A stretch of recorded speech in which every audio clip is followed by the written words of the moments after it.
सुप्रभात बच्चों, कैसे हो आप सब। मैं आशा करती हूँ आप सब बहुत ही अच्छे और स्वस्थ होंगे। तो बच्चों, आज की कक्षा में हम शुरू करने वाले हमारा अध्याय नंबर 9।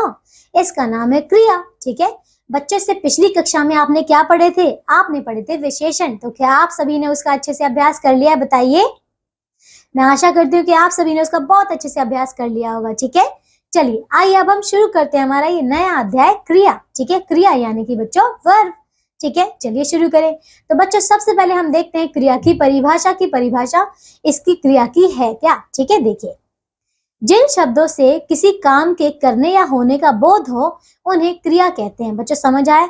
कोई भी ऐसा शब्द जिससे ये पता चले कि कोई काम हो रहा है, ठीक है, कोई काम किया जा रहा है, वो है आपका क्रिया। ठीक है, या फिर कौन सा काम है। ठीक है, देखिए, आइए बच्चों अब देखते हैं। इन्हें देखिए और पढ़िए। देखिए बच्चों, यहाँ पे कुछ चित्र दिए गए हैं, उनके नीचे कुछ वाक्य हैं, तो इन्हें पढ़ते हैं और देखते हैं।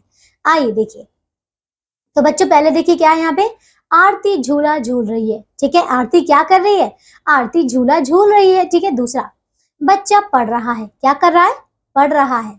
तीसरा, सूरज चमक रहा है। क्या चमक रहा है? मतलब क्या कर रहा है? वो चमक रहा है। ठीक है, अब देखिए बच्चों उपयुक्त वाक्यों में झूलना, पढ़ना और चमकना, ये सब काम हो रहे हैं। बच्चों समझ आ रहा है ना कि देखिए वो बच्ची क्या कर रही है? झूला झूल रही है, वो बच्चा पढ़ रहा है और सूरज जो है वो चमक रहा है। तो ये तीनों ही जो है वो काम है।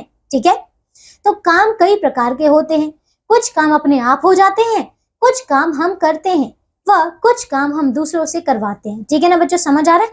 कई ऐसे काम होते हैं जो हम खुद से कर लेते हैं, कई ऐसे काम है जो अपने आप हो जाते हैं, कई ऐसे भी काम है जिनको हम दूसरों से करवाते हैं। ठीक है, चलिए, जैसे कि तारे निकलते हैं। ठीक है, तो तारे निकलते हैं, ठीक है, अपने आप होने वाला काम है ये। क्या आप निकलवाते हैं तारे? नहीं ना, तारे तो अपने आप निकल जाते, तो ये है अपने आप होने वाला काम। ठीक है, दूसरा, मोची जूते बना रहा है।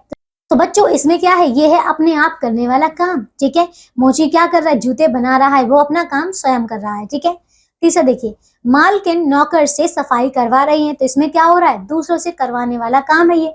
मालकिन यहाँ पे क्या कर रही है? नौकर से काम करवा रही है, खुद नहीं कर रही है, उससे करवा रही है। ठीक है, तो ये है आपका दूसरों से करवाने वाला काम। ठीक है, अब देखिए, क्रिया वाक्य का जरूरी अंग है। बच्चों समझ आए? किसी भी वाक्य में अगर क्रिया नहीं होती है तो वो आप कह सकते हैं उस वाक्य में जो है क्रिया की जो है वो मतलब जाना जाता है कि क्रिया क्या है। उसमें पूछा होता है कि ठीक है क्रिया है क्या, क्या कर रहा है यहाँ पे। ठीक है ना, तो क्रिया के बिना आप कह सकते हैं वाक्य अधूरा माना जाता है। ठीक है ना, अब देखिए, क्रिया के बिना कोई भी वाक्य पूरा नहीं होता। क्रिया एक शब्द की भी हो सकती है और एक से ज्यादा भी। ठीक है ना, जैसे कि बच्चों देखिए, तालाब में मगरमच्छ है। ठीक है, राधिका नाच रही है। तो बच्चों देखिए यहाँ पे आपने देखा ना कि जो रंगीन शब्द जैसे कि पहले वाले वाक्य में है वो क्या है। ठीक है, वो क्या है? क्रिया है। दूसरे वाक्य में राधिका नाच रही है, तो नाच रही है ये पूरी एक क्रिया है। ठीक है ना, तो पहले वाले में सिर्फ और सिर्फ एक ही शब्द है और दूसरे वाले में देखिए 3 शब्दों से एक क्रिया बनाई जा रही है। ठीक है ना, चलिए अब आगे देखिए बच्चों। अब है बच्चों धातु से क्रिया का निर्माण। आइए देखें हम धातु से किस प्रकार क्रिया का निर्माण होता है। ठीक है, देखिए, क्रिया के मूल रूप को धातु कहते हैं। बच्चों समझ आया? किसी भी क्रिया का जो मूल रूप होता है वही धातु कहलाता है।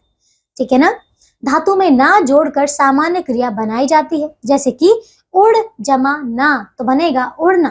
तो बच्चों आप इसमें देख रहे हैं कि उड़ जो है वो क्या है? मूल शब्द है, यानी कि वो धातु है।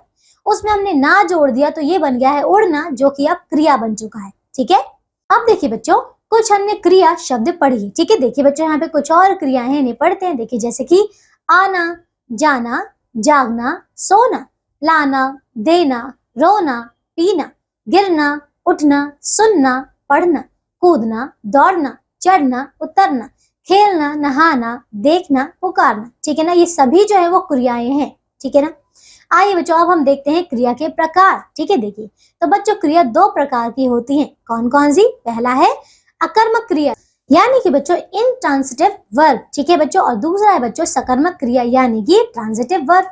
ठीक है, चलिए बच्चों आइए हम एक एक करके इनके बारे में पढ़ते हैं। ठीक है, देखिए, तो पहला है बच्चों अकर्मक क्रिया। देखिए, जिस क्रिया के साथ कर्म नहीं होता उसे अकर्मक क्रिया कहते हैं। ठीक है ना, जैसे कि देखिए, सूरज सो रहा है। ठीक है, अब देखिए सूरज सो रहा है, सूरज यहाँ पे क्या है? सूरज जो है वो क्या है? करता है, और सो रहा है, ये जो सो रहा है ये क्रिया है, यानी कि वो कैसे सो रहा है, कहाँ सो रहा है, कब सो रहा है कुछ नहीं पता, लेकिन आपको ये बोला कि सूरज सो रहा है। ये सिर्फ और सिर्फ आपका क्या है, कर्म क्रिया का उदाहरण है, इसमें कोई भी कर्म नहीं है। ठीक है। दूसरा देखिए, बिल्ली बैठी है। ठीक है, तो बिल्ली यहाँ पे करता है और बैठी है ये क्रिया है। यहाँ पे बिल्ली कहाँ बैठी है, कैसे बैठी है, कुछ नहीं पता, इसीलिए क्या है आपका एक कर्म क्रिया है, क्योंकि करना ही है। तीसरा देखिए, दादी जी देख रही हैं। अब क्या देख रही है नहीं पता, लेकिन बस देख रही हैं, तो ये क्या है आपका, इसमें दादी जी करता है और देख रही है ये क्रिया है, इसमें करना ही है, इसीलिए यह कर्म क्रिया है। ठीक है। आगे देखिए बच्चों, अकर्म क्रिया का सीधा प्रभाव कर्ता पर पड़ता है। बच्चों समझ आ गया, क्योंकि यहाँ पे कर्म तो है नहीं, तो जो भी क्रिया हो रही है वो क्रिया कर्ता पर ही उसका प्रभाव पड़ रहा है सीधे। ठीक है। चलिए अब आगे देखिए बच्चों, दूसरा है सकर्म क्रिया। तो देखिए, जिस क्रिया में कर्म हो उसे सकर्म क्रिया कहते हैं। चलिए उदाहरण से समझते, जैसे कि यहाँ पे धोबी कपड़े धो रहा है। ठीक है, तो बच्चों इसमें देखिए धोबी करता है, ठीक है, धो रहा है वो क्रिया है, लेकिन क्या धो रहा है, कपड़े धो रहा है, तो कपड़े यहाँ पे क्या है, कर्म है।